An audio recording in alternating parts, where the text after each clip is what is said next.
Bueno, mis hermanos, muy buenas tardes. Le damos gracias a Dios por una vez más reunirnos aquí en su casa y aquí donde vinimos a aprender de Él. Siempre una de las columnas fundamentales de una iglesia es el conocimiento. Conocer quién es nuestro Rey, conocer quién es nuestro Salvador.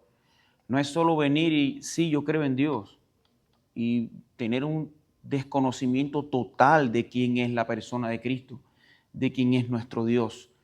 Y he aquí en su casa, Dios nos permite a través de estudios, a través de estos documentos que hicieron personas hace más de 500 años.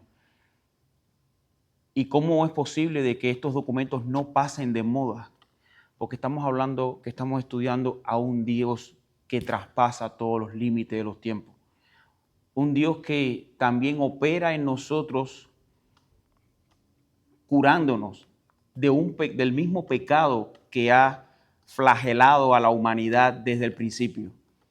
No estamos hablando que los pecados cambian, sino es el mismo pecado, es el mismo padecimiento, pero tenemos la misma solución en Cristo Jesús. Y parte de esa solución es la que venimos a tocar hoy en este estudio. Continuamos en el capítulo 13 de nuestra confesión de fe, que estamos estudiando la santificación, exactamente. Entonces, estábamos viendo a grosso modo cómo la santificación, como habíamos visto del estudio que dio el hermano la semana pasada, que qué cosa era santificación. Es ese proceso que Dios hace de apartarnos para Él. Y es la palabra santo, viene la palabra santo, ¿qué cosa significa? Apartado. Entonces, ese proceso de santificación es esa obra que Dios va haciendo continuamente. ¿Para qué? Para sacarnos del estatus pecaminoso que por naturaleza nosotros andábamos, para irnos moldeando más a la imagen de ¿quién? De su Hijo. Entonces, es ese proceso santificador. Entonces, en la tarde de hoy estaremos estudiando el segundo capítulo, el segundo párrafo, y lo vamos a ver en 3 puntos. Este párrafo lo vamos a ver como primer punto, vamos a ver la totalidad. Como segundo punto, vamos a estar viendo la imperfección, y como tercero vamos a estar viendo la guerra. Y es que realmente, hermanos, parte de esa santificación es que quitarnos la vieja naturaleza que imperaba en nosotros. Ya no impera, o sea, ya no nos gobierna, pero todavía tenemos esos residuos de esta carne caída, de esta naturaleza pecaminosa, que es lo que le incorpora esa enemistad a no querer someterse a la voluntad de Dios. Pero bueno, esto vamos a irlo viendo al transcurrir la clase.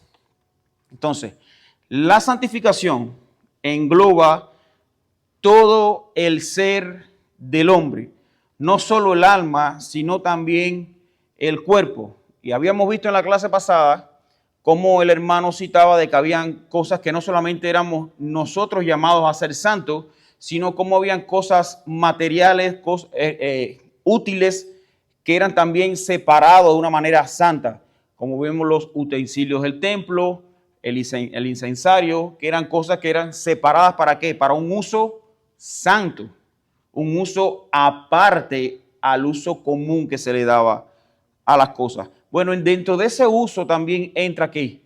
Nuestros cuerpos. La santificación engloba todo el ser del hombre y no solamente el alma, sino también todo el cuerpo. Y esto podemos verlo, vamos a buscar Romanos capítulo 6, versículo 13. Si algún hermano que lo encuentre puede leerlo. Romanos capítulo 6, versículo 13.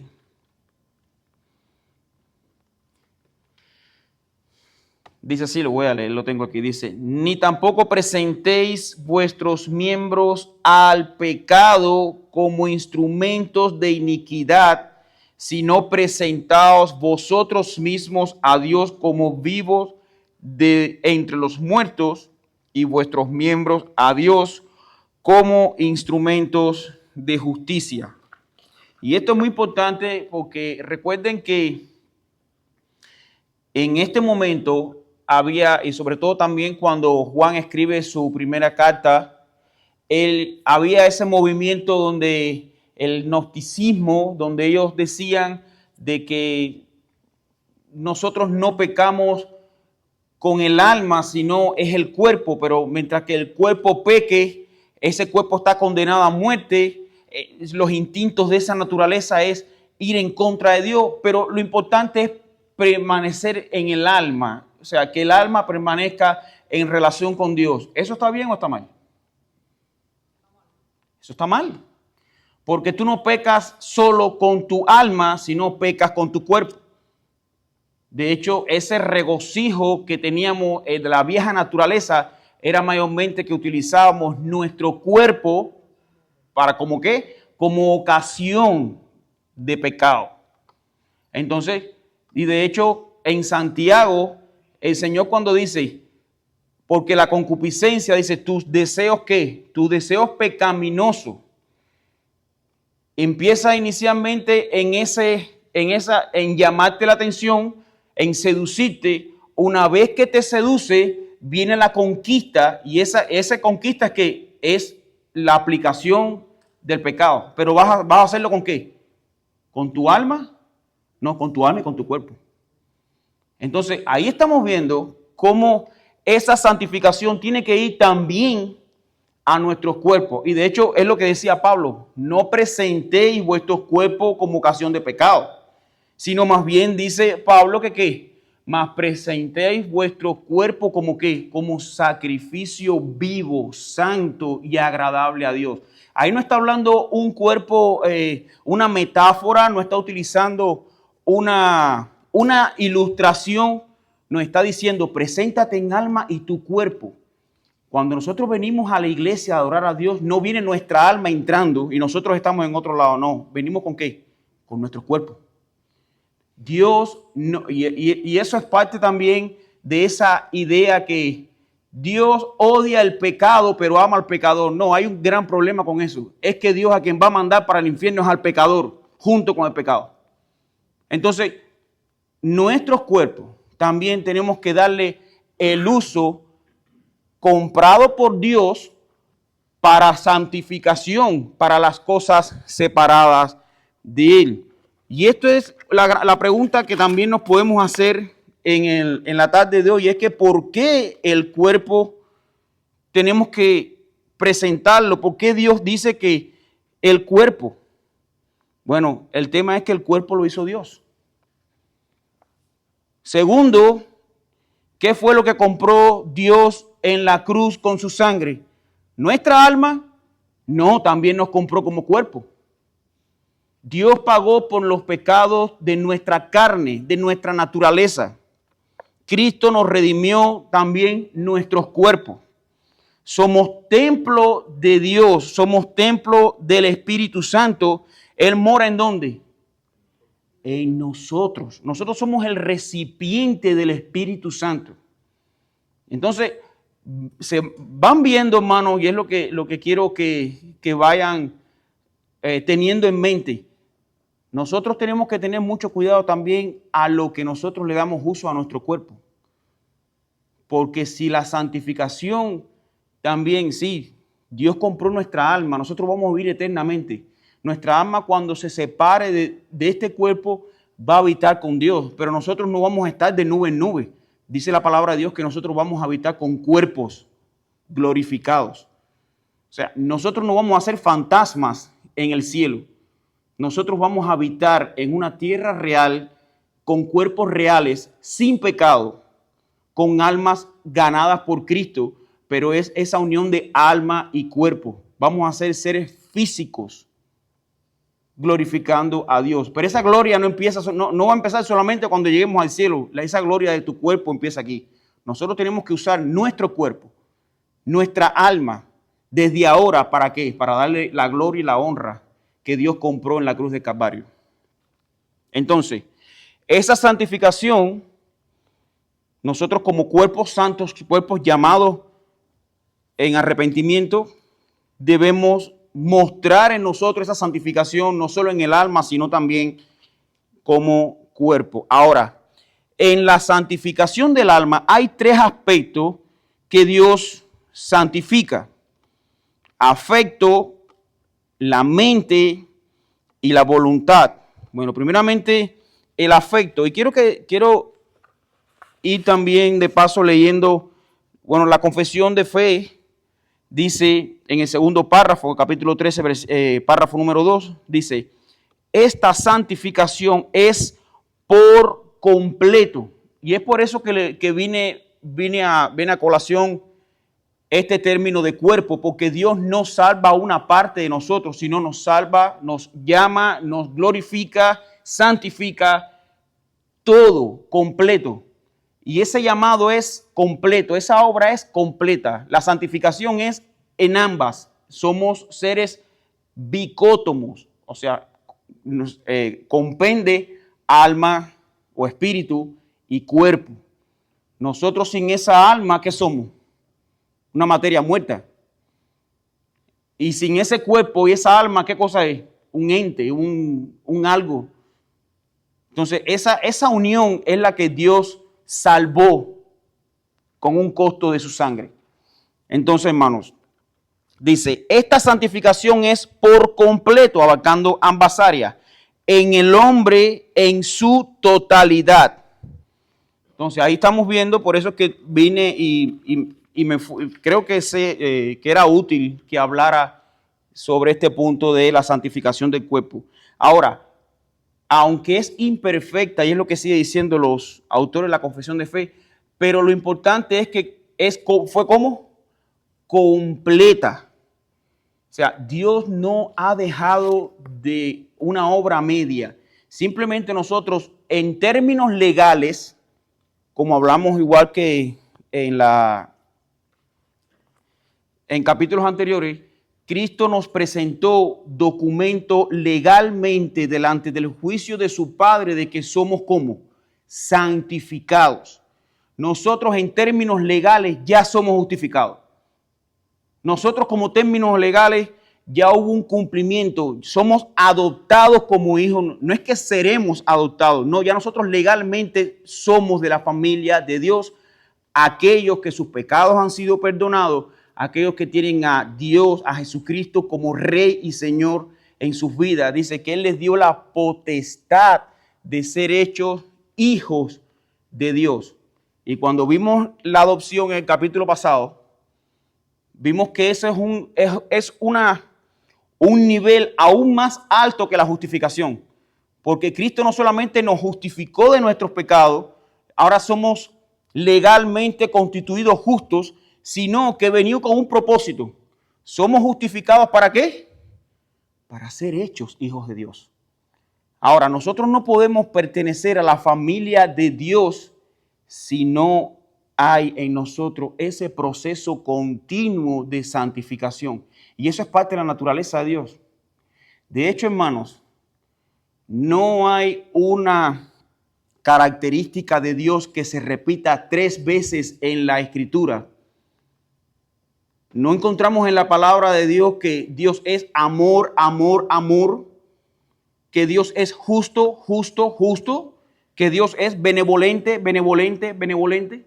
Pero sí encontramos que Dios es ¿qué? Santo, santo, santo. Y si con uno es más que suficiente, esa repetición da a nuestras mentes un contexto de que Dios no tolera una falla.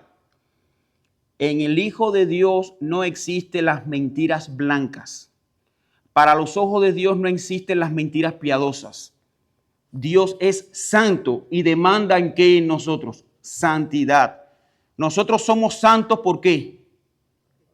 Porque Él es santo. Y el tiempo verbal que usa en ese texto no es una opción, y eso lo hemos dicho otras veces. No es traten de ser santos porque yo soy santo. No, ¿qué dice el texto? Sed santos. Tan imperativo, es una orden. Sed santos porque yo soy santo. O sea, no podemos nosotros vivir alejados de esa santidad. Y aquí vamos a ver más adelante que gracias a Él, gracias a nuestro Dios, que esa santidad, aunque andamos en esa perfección, pero no es una perfección que la hacemos nosotros. Es el carácter de Dios imputado en nosotros para que nosotros andemos en esa santidad. Dios conoce que la inclinación del ser humano es de ¿qué? De continuo solamente al mal. Es el Espíritu de Él morando dentro de nosotros quien nos acerca a Él y hace que nosotros rechacemos ese pecado.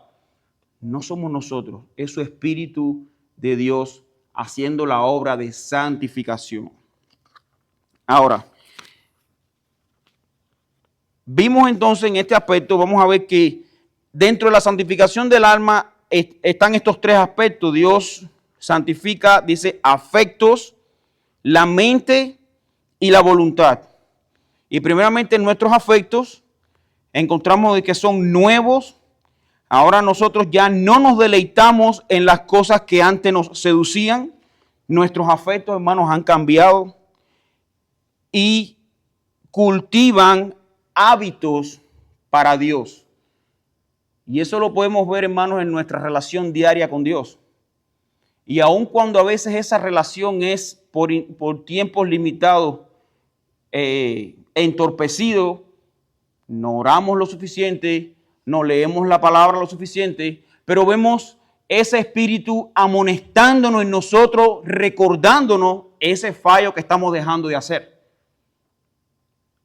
Cada uno de nosotros, si es sellado por el Espíritu Santo, ve en su pizarra espiritual un bombillo de alarma. Ese bombillo de alarma es el Espíritu Santo dándonos el aviso de que algo estamos dejando de hacer. Bueno, esa es parte de esa santificación de nuestros afectos.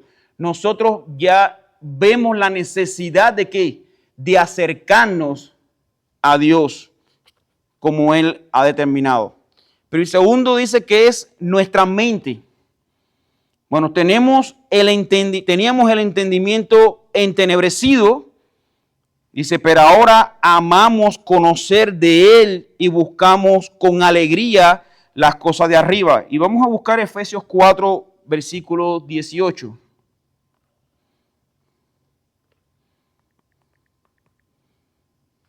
Efesios capítulo 4, versículo 18.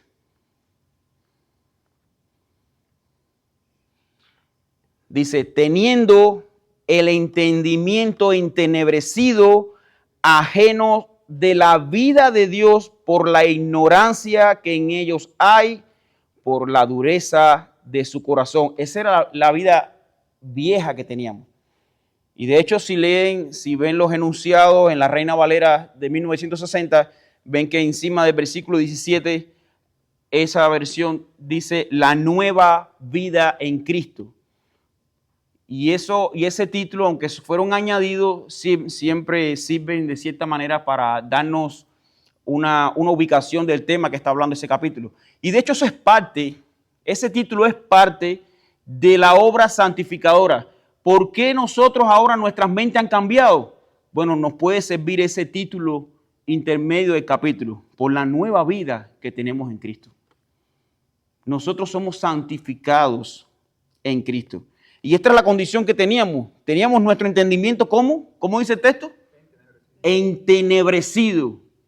O sea, tupido. Nosotros no podíamos ver la luz.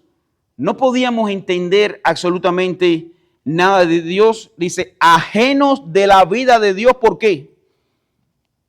Por la ignorancia que en ellos hay y por la dureza de su corazón.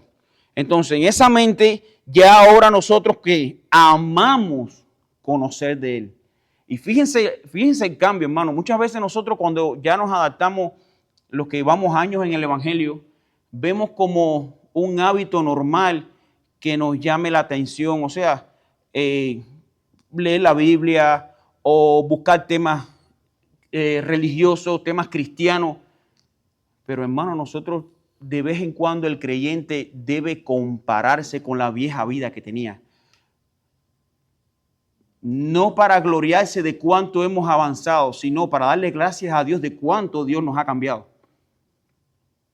Y ahora, si nosotros no vemos muchos cambios en estos momentos, creo que esa es otra alarma que debemos ver en nuestra pizarra espiritual y decirle, Señor, creo que me falta mucho por cambiar.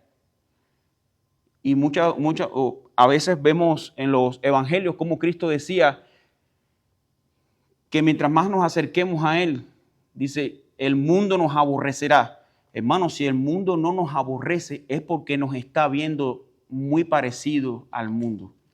Y eso es otra alarma que nosotros debemos ver. Nosotros no es que nos metamos en problemas y buscar pleito, pero sí que nuestra manera de hablar, nuestra manera de comportar debe que amonestar al mundo. ¿Por qué? Porque nosotros ya no somos de este mundo. Y eso se lo dijo Cristo a sus apóstoles. Dice, por estas cosas el mundo los aborrecerá, porque ustedes ya no son de este mundo. O sea, no solamente Cristo compró nuestra alma, nos ha comprado, hermanos, una identidad. Ya nosotros no somos de este mundo, nosotros somos hijos de Él. Ya éramos hijos de oscuridad, ahora andamos en luz. Y estamos hablando que Dios nos ha trasladado para un lugar totalmente opuesto al que nosotros teníamos. Dios no nos ha dejado en un término medio. Bueno, para que de vez en cuando entres en la oscuridad y... No. Dios nos trajo ¿de qué? De oscuridad a luz. Dios nos trajo de muerte a vida. Y ese es un proceso que va a durar, hermanos, toda la vida. Sí, mi hermano. Es bueno ver en el 17 lo que dice Pablo. Léelo, hermano, si puede. Un poco de lo que está diciendo acerca de dice Pablo. Esto pues digo y requiero en el Señor, que ya no andéis como los otros gentiles que andan en la vanidad de su mente. Exactamente. Fíjense el contraste. Y esto pues digo y requiero en el Señor, que ya no andéis como los gentiles que andan en la vanidad de su mente. Y después leímos el texto cual dice, teniendo el entendimiento entenebrecido, ajenos a la vida de Dios por la ignorancia que en ellos hay y por la dureza de sus corazones. Por eso es que nosotros, hermanos, como creyentes que entienden las doctrinas de la gracia, para este tipo de personas es imposible que voluntariamente se acerque a Dios. Dios tiene que cambiar nuestra alma, nuestras voluntades, nuestros hábitos. Y de hecho, lo otro que Cristo nos cambia, dice en la parte espiritual, es nuestra voluntad. Dios es quien produce el ¿qué? El querer como el hacer por su buena voluntad. Y esa voluntad Dios la plasma en nosotros. Y un ejemplo, hermano, lo podemos ver en la oración modelo. Si nosotros leemos la oración modelo, ¿qué encontramos? Dice, Padre nuestro que estás en los cielos, santificado sea tu nombre. Venga a nosotros tu reino. Hágase tu voluntad en la tierra, así como en el cielo. Ya nosotros no pedimos que se haga nuestra voluntad. En ese momento, en ese tiempo donde nosotros nada más que vivíamos en nuestro orgullo, para nuestros intereses, ahora nuestros intereses han cambiado. Ahora oramos como Cristo. Señor, que se haga tu voluntad.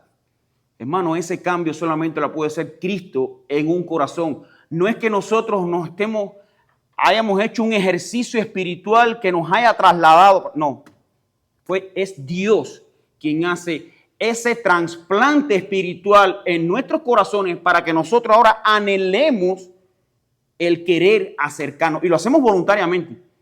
Pero es Dios quien pone el querer.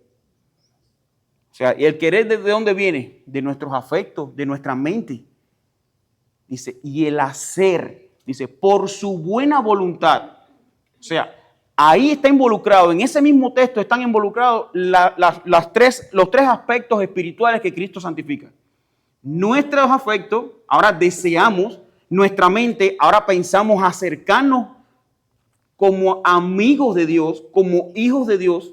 Y dice, y nuestras voluntades, ya nosotros no vamos a buscar lo que queremos solo nosotros, sino venimos a buscar voluntariamente lo que Dios quiere que nosotros busquemos. Entonces, ese es parte del proceso de santificación.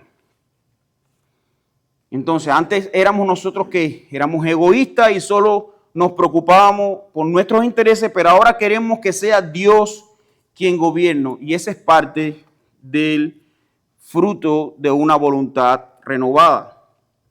Y esto nos da entrada al segundo punto. Pero vamos a ver lo que es la imperfección. Y los autores de la Confesión de Fe dicen en la segunda oración del segundo párrafo, dice, aunque imperfecta en esta vida, y voy a leer desde el principio para que no se pierda la idea, dice, esta santificación es por completo, lo vimos, en el hombre en su totalidad. Cuando me refiero a hombre, recuerde que estamos refiriéndonos a la género humano. Aquí la palabra es para ambos, hombres y mujeres. Dice, aunque imperfecta en esta vida, aún quedan algunos remanentes de corrupción en cada parte. Y vamos a buscar Romanos capítulo 7, versículos del 18. Y creo que vamos a tener la lectura hasta el 23, pero bueno, vamos a Romanos capítulo 7, versículos 18. Porque yo sé que en mí, es decir, en mi carne, no habita nada bueno, porque el querer está presente en mí, pero el hacer el bien no. Leo el 19, Carlos. Sí, vamos a irlo leyendo por parte, porque quiero ir. El apóstol Pablo viene mostrando una condición de guerra, lo que viene mostrando esa imperfección. Dice capítulo 7, versículo 18, dice, y yo sé que en mí, esto es, en mi carne, no mora el bien, porque el querer el bien está en mí. Ahí está la voluntad renovada, pero no el hacerlo. Y esto incluye nuestro cuerpo.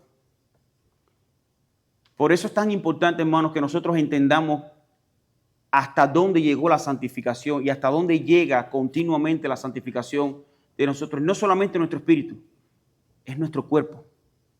Y eso es importante, hermanos, que lo entendamos. Pero vemos cómo la imperfección, en este momento estamos hablando de un hombre regenerado, un hombre, sin duda es un hombre de Dios, un hombre entregado a la palabra, pero vemos esa guerra que hay en él.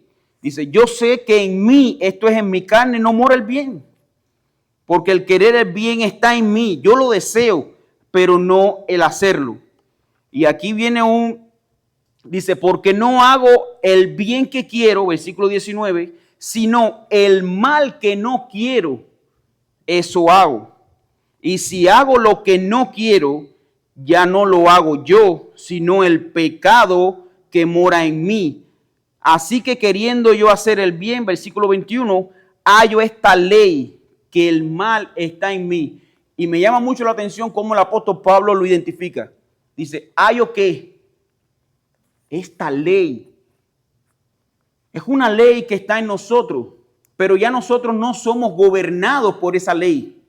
Y eso es importante, hermanos, que lo sepamos, y es que la santificación es imperfecta en esta vida y aún quedan remanentes de corrupción, pero el pecado ya no nos domina. Nosotros somos ¿qué? Nueva criatura. Y dice, quiero citarle una porción del libro titulado De Gloria en Gloria del pastor Sujé Michelén, donde dice que aunque el pecado sigue siendo nuestro enemigo, ya dejó de ser nuestro rey. Y esto es importante, porque muchas veces, hermanos, nosotros nos escudamos, hacemos demasiado grande la estatua de ese remanente de pecado, que a tal punto pensamos que ese remanente aún nos gobierna. No, mi hermano, no utilicemos ese recurso para justificar quizás nuestras malas prácticas, nuestra falta de uso de los medios de gracia para santificarnos aún más. No, el pecado ya no nos gobierna. Lo que antes nosotros nos mofaba mostrarlo como posibles pecados, ya hoy nos debe doler, sí. Y esa es parte de las marcas de un creyente. Pero nosotros no solamente nos debemos escudar en la idea de que, bueno, yo peco, pero eso me duele. No, nosotros tenemos que la opción dada por Dios de ser tentado, pero junto con la tentación, Dios nos da la salida para que podamos resistir la tentación. O sea, no es el hecho de sentirnos tentados. El sentirnos tentados es bueno porque ya nosotros reconocemos lo que puede ser pecado. Pero no solamente se queda ahí, que Dios no nos va a tentar más de lo que nosotros podamos resistir y juntamente con la tentación nos da la salida. En otras palabras, nosotros pecamos porque queremos todavía, usando ese remanente dentro de nosotros, queremos pecar. Nuestro pecado no va a venir de tal manera o vamos a ser tentados con lo que más odiamos, sino mayormente el pecado va a venir y nos va a tentar con lo que todavía nos gusta del pecado. Es fácil, si te vienen y te ofrecen un vaso de dice afuera veneno, tú no te lo vas a tomar. Es evidente. ¿Por qué? Porque tú lo odias. Pero cuando viene con algo, alguien que sea, no sé, tristemente adicto a la bebida, y viene alguien te dice con un vaso oscuro, no, tranquilo, mira que esto es una bebida normal, no. Y ya una vez que tú lo hueles, te llama la atención, o sea, pero ¿a qué se pegó? A lo que todavía a ti te llama la atención. Es esa lucha. Nosotros no estamos luchando con ese remanente que odiamos, sino que Él está usando, las tentaciones vienen cuando hacen uso de aquel remanente que todavía no queremos despegarnos de ese pecado. Si no, no cayera el creyente. Pero hermano, lo bueno es que delante sí, hermano. Algo que dijo cuando comenzó mi hermano, es verdad que la salvación es completa. Sí. Pero según entiendo, esa garra que tenemos nosotros con el pecado, es porque aunque fuimos salvos ya, la salvación es completa, fuimos redimidos en el interior, el espíritu, el alma. Completamente también. El cuerpo, aún tenemos la lucha, porque dice, en Romanos dice Pablo, hablando de la creación, Romanos 8:23, también habla de nuestro cuerpo, dice, no solo ella, o sea, no solo la creación, sino también nosotros, mismos que tenemos las primicias del Espíritu, nosotros también gemimos dentro de nosotros mismos esperando la adopción, la redención de nuestro cuerpo. Exacto, la redención de nuestro cuerpo, exactamente. Eso es en el futuro. Exacto. Pero ya nosotros legalmente delante de Dios ya estamos regenerados, estamos santificados, estamos justificados, somos parte, hemos sido adoptados como la familia. Ya nosotros legalmente estamos totalmente justificados delante de Dios. Amén. Pero ahora, es el cuerpo que falta, por eso tenemos esa guerra, porque el cuerpo sigue siendo el mismo. Exacto, recuerda que estamos en una naturaleza caída, Ajá. comprada, rescatada, pero nuestro cuerpo sigue anhelando el pecado. Ahora, es esa guerra que vamos a tener y esa guerra que identifica al creyente. El impío no tiene esa guerra. El impío se entrega en cuerpo y alma a su pecado, pero nosotros no. Y hay esa guerra. Y esa guerra es la que debe identificar, la misma que tuvo Pablo, es la misma que debemos tener cada uno de nosotros. Y no es que Pablo sea más que nosotros. No, él está experimentando lo mismo que un regenerado estaba experimentando. Y nosotros debemos identificarnos como Pablo. Y debemos ver nuestro cuerpo y esta guerra como lo mismo lo vio Pablo. Miserable de mí, ¿quién me librará de este cuerpo de muerte? Y eso será hasta que el cuerpo sea glorificado. Exactamente. Hasta que partamos de esta. Amén. Y de hecho, cuando Pablo habla de que es necesario que este cuerpo sea enterrado en incorrupción, dice, pero resucitará, enterrado en corrupción, pero resucitará en incorrupción. En gloria. Y de hecho, él hace también la comparación de lo mismo, lo que tú entierras no es lo mismo que florece. De hecho, cuando tú ves un árbol de mangos, un ejemplo, tú no pusiste un árbol de mango para que saliera la mata de mango. Tú enterraste una semilla. Ahora, ¿qué es lo que Pablo está queriendo decir? Que la bendición espiritual, la bendición de la resurrección de nuestro cuerpo glorificado va a ser tan grande en comparación a lo que nosotros enterramos. Ahora, también debe llevar en nuestra mente que nosotros deseemos enterrar este cuerpo. Señor, ven pronto. ¿Para qué? Para que este cuerpo de pecado, que lo que me hace es que quiera yo ser cada día más enemigo tuyo. No, yo quiero enterrar este cuerpo. Por eso Pablo decía, pues para mí el vivir es Cristo y el morir es ganancia. Yo deseo partir de este cuerpo que es que muchísimo mejor. Y hermano, ese debe ser el sentir de cada uno de nosotros. No estoy impulsando el suicidio, que quede claro.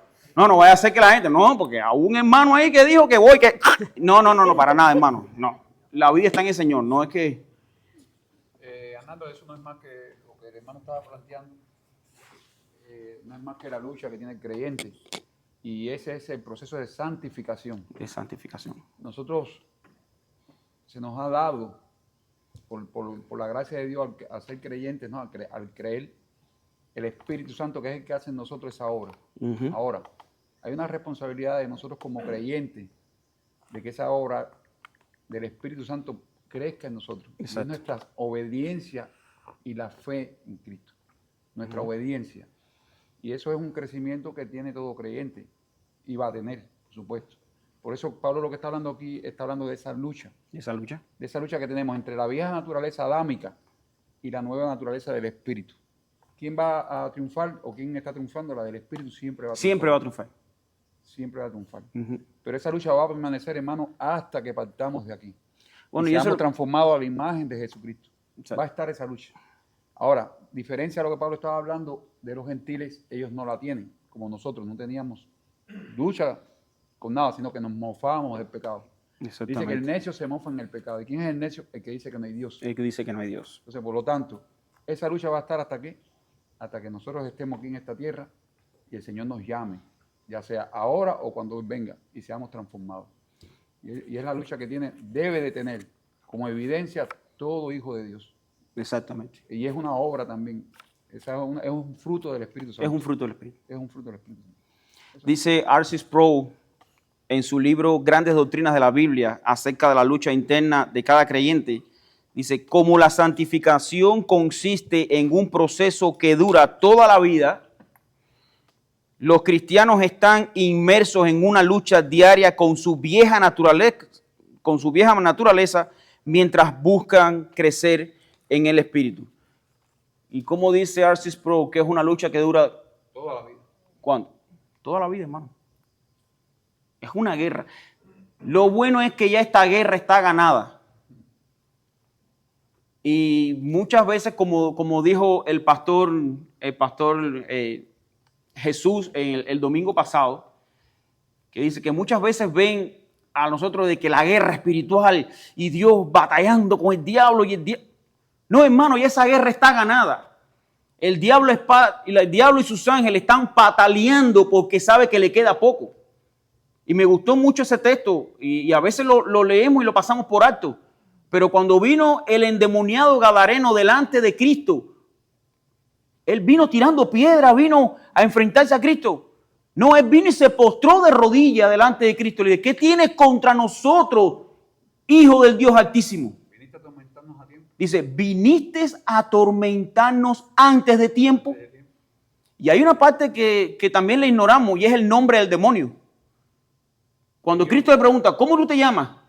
Dice, mi nombre es Legión, porque somos muchos dentro de él. Hermano, ¿usted sabe cuántos soldados representaban una legión romana?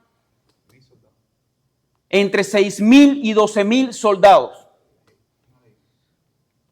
Lo que habían dentro de ese hombre eran aproximadamente a lo mejor esa cantidad de demonios. Y esa cantidad de demonios tuvieron que arrodillarse delante de la presencia del Rey de Reyes y Señor de Señores. Y nosotros muchas veces tenemos a Cristo como, es nuestro Señor, Él va a perdonar mi pecado. Hermano, los demonios dicen, creen y tiemblan.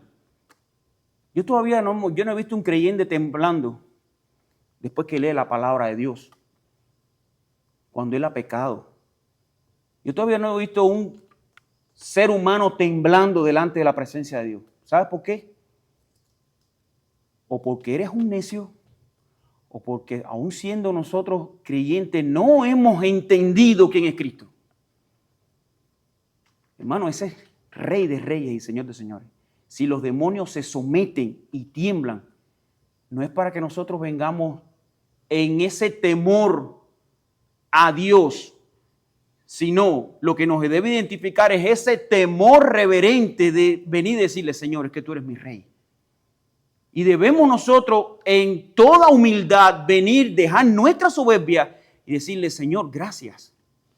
Gracias por haberme llamado. Gracias por haberme justificado. Gracias por adoptarme como tu hijo. Gracias por la santificación. Señor, yo no era nada y tú me lo has dado todo.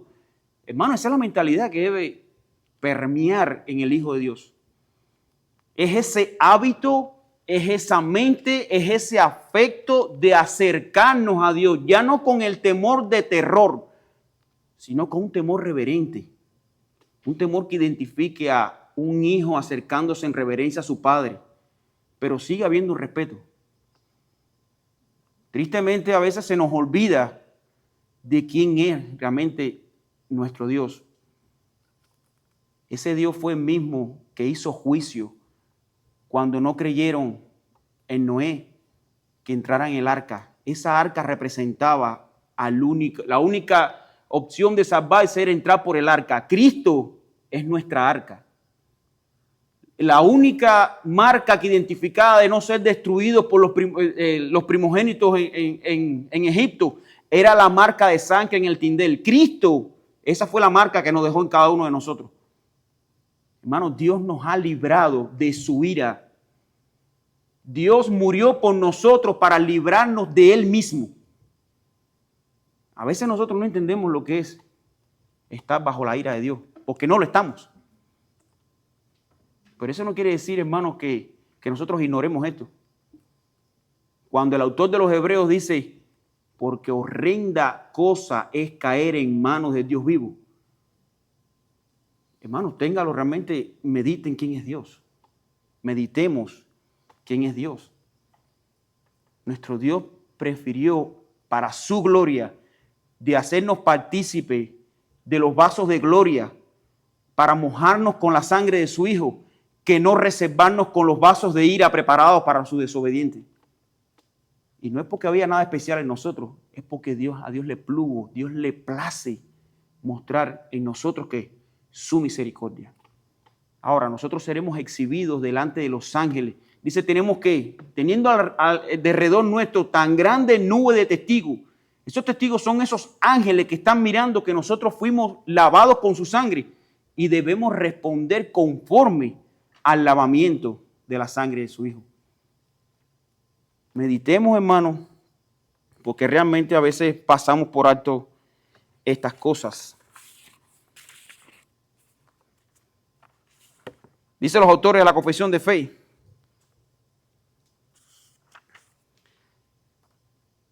Dice, aunque imperfecta en esta vida, aún quedan algunos remanentes de corrupción en cada parte, de donde surge una guerra continua e irreconciliable en el deseo de la carne, siendo contra el espíritu y el espíritu contra la carne. Hermano, por eso es que, como dice este texto, como dicen los autores de la Confesión de Fe, esa guerra, ¿cómo es? Irreconciliable. No va a haber tregua. En esta carne de pecado que estamos viviendo, rescatada por la sangre de Cristo, pero todavía es una naturaleza caída, nosotros vamos a tener esta guerra continuamente. Eso es parte de lo que va a marcar la vida del creyente. Nuestra vida, hermano, por eso no debemos estar ni tras del dinero, ni tener una multitud de riquezas. No, hermano, nuestro tesoro está en los cielos. Esto es temporal. Vivir para este presente siglo malo, hacer tesoros aquí, es como dice el Señor, dice, vas a hacer tesoro donde el hollín corrompe, donde el comején, dice, destruye.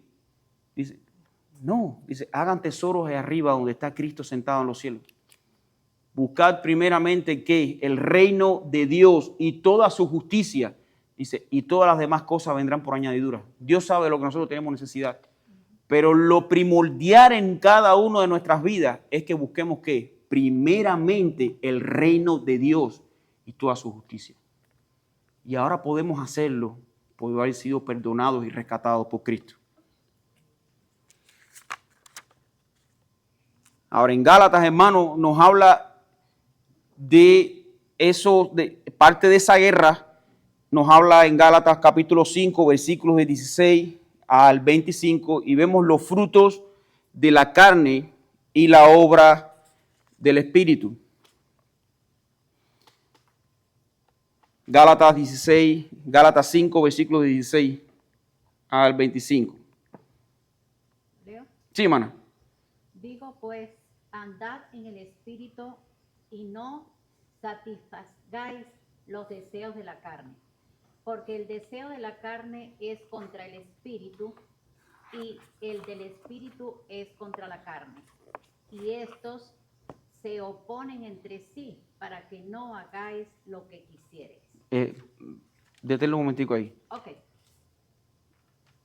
Hermano, no es un chiste, no es algo temporal. Lo que nosotros, los hijos de Dios, experimentan día tras día es una guerra. Es una guerra. Dice, porque el deseo de la carne es ¿qué? Contra el Espíritu. Si tú piensas que tú vas a tener un devocional, un tiempo a solas con Dios, que todo va a ser fácil, no me voy a reír de ti, pero déjame decirte que eso no va a pasar. El Espíritu, tu carne, tus deseos pecaminosos no quieren que tú tengas esa comunión con Dios. Y ahí sonará el teléfono, ahí te entrará sueño, te entrará hambre, dolor de cabeza, mareo, lo que sea, porque no quiere someterse a la voluntad de Dios. Pero nosotros podemos ¿cómo? Someternos a Dios, porque Dios es quien pone en nosotros ese querer como el hacer. Solo los hijos de Dios van a encontrar deleite en leer su palabra, deleite en orar. Van a sentir esa necesidad. ¿Por qué? Porque es Dios quien la pone dentro de nosotros. Por eso es que el cristianismo, si tú no eres un creyente, eso es un juego cruel. No juegues a ser creyente, porque estás perdiendo tu tiempo. No es venir a la iglesia, bueno, voy a venir a la iglesia para que me vean y tú, a ver. No, mira, no juegues a ser creyente. Es una pérdida de tiempo y lo que estás buscando, estás añadiendo ira para el día de la ira. Entiende que tú necesitas imperiosamente, amigo que nos visita, entiende que tú necesitas imperiosamente que la sangre de Cristo sea vertida sobre ti. Tú tienes el único gran problema que tú tienes, que tú odias a Dios. Tú necesitas reconciliarte con el Hijo de Dios. Dice el texto, porque no hay otro nombre bajo el cielo dado a los hombres por el cual puedan ser salvos. No hay otro camino. Cristo es el camino, la verdad y la vida. Dice, nadie viene al Padre si no es a través de mí. No hay otro camino, hermano. Por eso es que la guerra es tan acérrima. Porque a nuestro enemigo, el diablo, le queda poco tiempo y él no quiere. Él quiere seguir engañando a las naciones. Sigue leyendo, hermano, del versículo donde se quedó. Pero si sois guiados por el Espíritu, no estáis bajo la ley.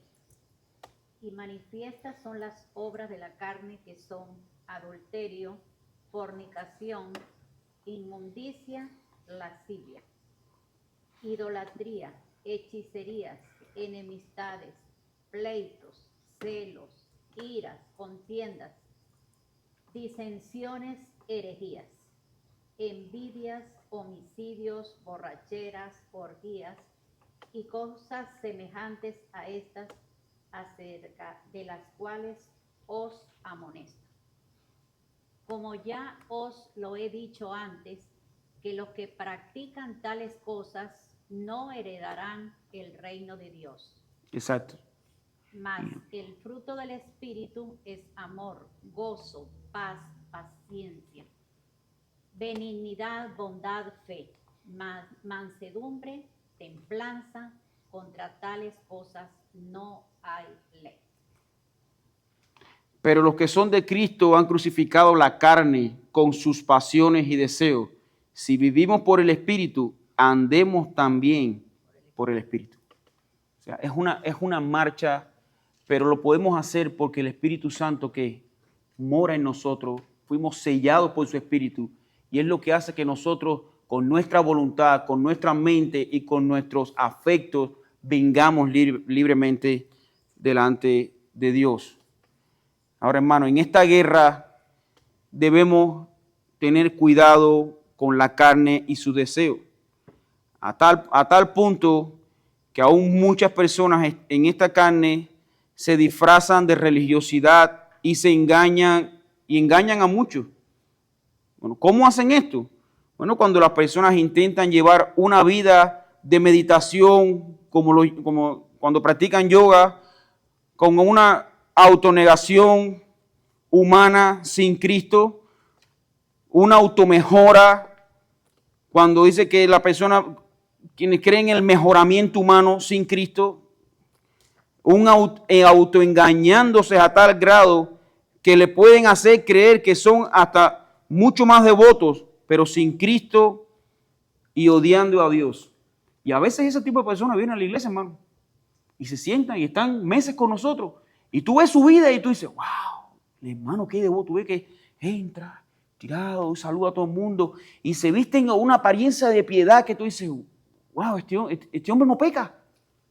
Este hombre no peca, este hombre es un ángel. Lo único que le falta es la sala, pero bueno, ya le encargó por Amazon, todavía no ha llegado. Pero el hombre no peca. Hermanos, tengan cuidado. Nunca se comparen con nadie, por muy espiritual que se vea. Compárate con Cristo, que es la perfección. No mires al hermano. El hermano es tan pecador y está luchando con tus pecados como tú. No copies al pastor, no copies al hermano, no copies al diácono. Copia a Cristo. Mira a Cristo, compárate con Cristo. Si te crees limpio, mira a Cristo. Si te ves sucio, mira a Cristo. No mires a tu hermano. Míralo cuando él está tan caído como tú y tiéndele la mano para que siga mirando a Cristo como tú lo estás haciendo. No para criticarlo, no para escacharlo, no para que, Señor, te doy gracias porque yo no soy como este que está al lado mío. No, agárralo y hágalo contigo para que mire tanto a Cristo como tú. Porque si él fue realmente, si es hermano tuyo, él fue lavado por la sangre que te limpió tus pecados. Cristo murió tanto por él como por ti. Entonces no es que nos mordamos ni nos arañemos aquí en la iglesia. No, hermano, no estamos aquí para eso. Estamos aquí para glorificar a aquel que nos salvó. Estamos aquí para glorificar a aquel que nos salvó. El apóstol Pablo le hace una advertencia y un llamado de advertencia aquí en 2 de Timoteo, capítulo 2, versículo 3, y el versículo 5 y el 8. Y con esto ya estoy casi terminando, porque es importante estos tres textos. Vamos a buscar 2 de Timoteo, capítulo 2, versículo 3. Dice, tú pues sufre penalidades como buen soldado de Jesucristo. 2 de Timoteo dije, ¿no? 2 Timoteo 2, 3. 2 de Timoteo, capítulo 2, versículo 3. Dice, tú pues sufre penalidades como buen soldado de Jesucristo. Ninguno que milita se enrede en los negocios de la vida a fin de agradar a aquel que lo tomó por soldado. Y también el que lucha como atleta no es coronado, sino lucha legítimamente. El labrador, para participar de los frutos, debe trabajar primero. Considera lo que digo y el Señor te dé entendimiento en todo. Acuérdate de Jesucristo, del linaje de David, resucitado de entre los muertos conforme a mi evangelio. Hermano, aquí el apóstol Pablo le da a Timoteo un ejemplo, pero él pone 3 ejemplos. Pone el ejemplo de un soldado, pone el ejemplo de un atleta y pone el ejemplo de un labrador. Pregunta, ¿qué tienen estos 3 en común? Hay que esforzarse. El soldado tiene que ejercitarse. El atleta, para que gane genuinamente, tiene que entregarse en esfuerzo para alcanzar la corona. El labrador, para comer de los frutos, tiene que esforzarse y labrar el campo. Hermano, la vida cristiana es un esfuerzo. La vida cristiana es un esfuerzo. Y esto es lo que tienen en común estos tres ejemplos, que son esforzados. Y es que es imposible que un cristiano crezca en santificación si no toma en serio el esfuerzo continuo en santificación, usando los medios de gracia correctamente. La lectura de la palabra. Que Dios nos ayude, hermanos, a ser soldados y pelear valientemente. Que seamos como atletas y nos entrenemos legítimamente en alcanzar la corona de gloria y que seamos como ese labrador que trabaja duro y esforzadamente, pero después disfrutaremos de los frutos. Por estos frutos son los que el Señor nos va a conocer, pero son frutos de esfuerzo. Sabemos que es Cristo quien hace la obra, pero nos tiene que haber esas marcas de esfuerzo en nosotros. No estoy diciendo que por nuestros esfuerzos vamos a ser santificados. No estoy diciendo que por nuestros esfuerzos Dios nos va a salvar. No, es que tiene que haber esas marcas distintivas de trabajo espiritual en nosotros, que es lo que nos caracteriza como hijos de Dios. No vivamos, Dios no nos ha llamado a ser pasivos. De hecho, Dios odia a los pasivos, al vago, y no solamente vago físico, el que no trabaja, no, aún vagos espirituales. Y Dios le dice, por tanto, dice, si fueras tibio, si fueras frío o caliente, pero por cuanto eres tibio, te vomitaré de mi boca. ¿A qué se está refiriendo ahí?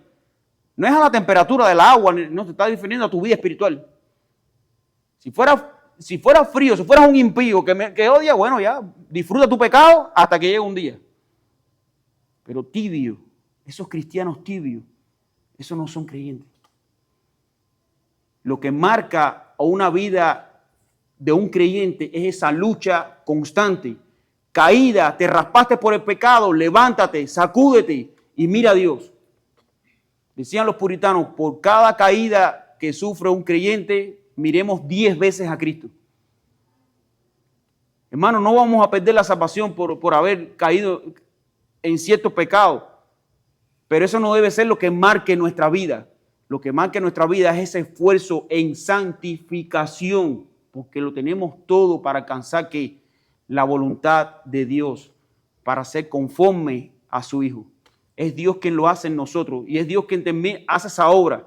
El que comenzó la buena obra dice que la terminará hasta el fin. Ahora, de nosotros está que obedezcamos y como el ejemplo del buey, o alemos esforzadamente y llegamos hasta el final del trillo, o queriendo parar nos encontremos con el aguijón de nuestras carnes, con ese aguijón que nos va a estar pinchando, que al final vamos a llegar al final del camino. Con heridas de los pinchos o haciendo la voluntad de Dios gozosamente, pero vamos a llegar porque esa es la voluntad de Dios, no es nuestra voluntad. Dios ha prometido que nos va a salvar, nos va a justificar, somos adoptados como hijos y vamos a andar, queramos o no, como hijos de Dios. Sí, mi hermano. Quería agregarle, Ronaldo, que nosotros los cristianos somos responsables, pero dependientes. Exactamente. Y en nuestra responsabilidad está ahí los medios de gracia. Si no leemos la palabra de Dios, ¿cómo podemos crecer y conocer a nuestro Dios? Exacto. Si no oramos, ¿cómo podemos tener una relación y comunión con Él? Si no vamos a la iglesia y la tenemos como tercer plano, ¿cómo vamos a crecer en la comunión los unos por los otros? Entonces, hay una responsabilidad de parte del creyente en esas cosas, en crecer en nuestra vida espiritual, en crecer en santidad. Uh-huh. Si no hacemos eso, que somos responsables, el Espíritu no va a hacernos crecer de esa manera, ¿entiendes? No vamos a dar frutos. Uh-huh. Entonces, somos dependientes enteramente de Dios, pero responsables. Dios, me acuerdo que en Israel cuando los sacó, Él los mandaba a hacer cosas, para hacer río, Uh-huh. para hacer mal. Y ellos tenían que ejercer fe y creer en eso. No, Y muchos de los que no creyeron fueron consumidos, se quedaron. Uh-huh. El mismo desierto. El mismo desierto. Bueno, mi hermano, de esta manera vamos a terminar en oración. Padre, te damos gracias, Señor, porque vemos cómo tu obra no terminó en la cruz. tu obra sigue continuamente trabajando para nuestra santificación, para limpiarnos, esterilizarnos y descontaminarnos de todo este pecado, Señor, que nos asedia. Pero tú nos has dado la fuerza y la voluntad para correr conforme tu voluntad, para alcanzar el premio que tú preparaste de antemano, Señor. Oh Padre, gracias porque al final sabemos que todo es para tu honra y tu gloria, Señor. Y gracias porque viéndonos en nuestro pecado, Señor, tú deseaste glorificar tu nombre utilizando a nosotros como tu objeto, Señor. Gracias por morir por nosotros. Gracias por justificarnos. Gracias, Señor, por llevarnos en este camino en santidad. Oh Padre, te lo imploramos y te damos gracias por los méritos de tu Hijo Jesús. Amén. Amén. Bueno, hermano, de esta manera terminamos la clase de la santificación.